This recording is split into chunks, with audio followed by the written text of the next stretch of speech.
As the summer wanes in Greenland, it's time for our colony of Arctic Terns to prepare for our migratory journey south. I've completed this trip many times, but it's the first time my son will make the long flight to the other end of the earth. By the time he's 30 years old, he will have flown the same distance as 3 trips to the moon and back. The journey will be a long one, but after these months of raising our young, stretching our wings into the blue of the sky will be a welcome change. As a fledgling, my son is growing his first adult feathers, which will allow him to stay in the air for days on end. He doesn't yet know just how vast this world is. And when we fly high up in the sky, across the sea we travel, currents of air direct us toward our destination. At times it's hard to tell where the tips of our wings end and the infinite sky begins. There is joy in this partnership with nature.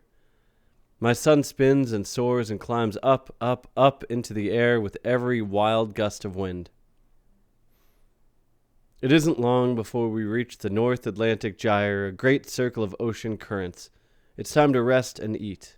We angle our wings, dive through the air, and plunge into the water to catch little crustaceans.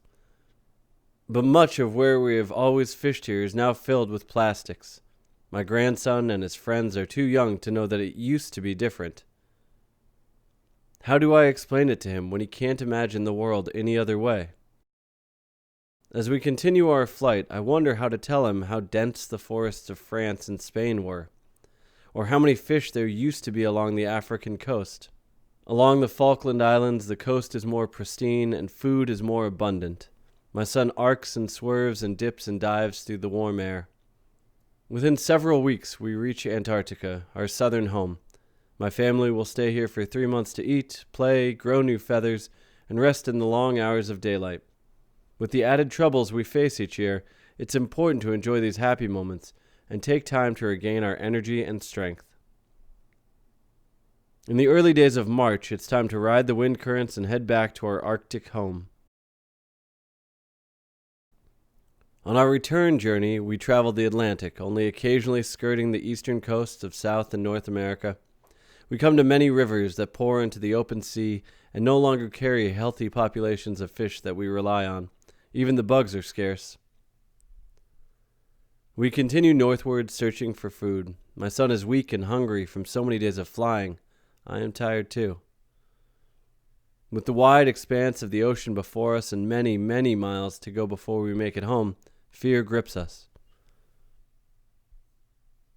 I use my remaining energy to rush ahead, hoping to find some source of nourishment. Finally, we spot a small school of fish. We feed and feel our strength returning. I shudder to think what could have happened if we hadn't found food. After nearly 40,000 miles of travel, we arrive back at our northern home in Greenland. It's once again time to rest, time to relax, and time to give life to the next generation of Arctic terns. The world is changing around us. I see it everywhere I go, but few seem to take a bird's eye view of what is happening. After 30 years of migrating, it weighs on my mind. I wonder if we all took the time to care for nature as she cares for us, how much more beautiful everything could be.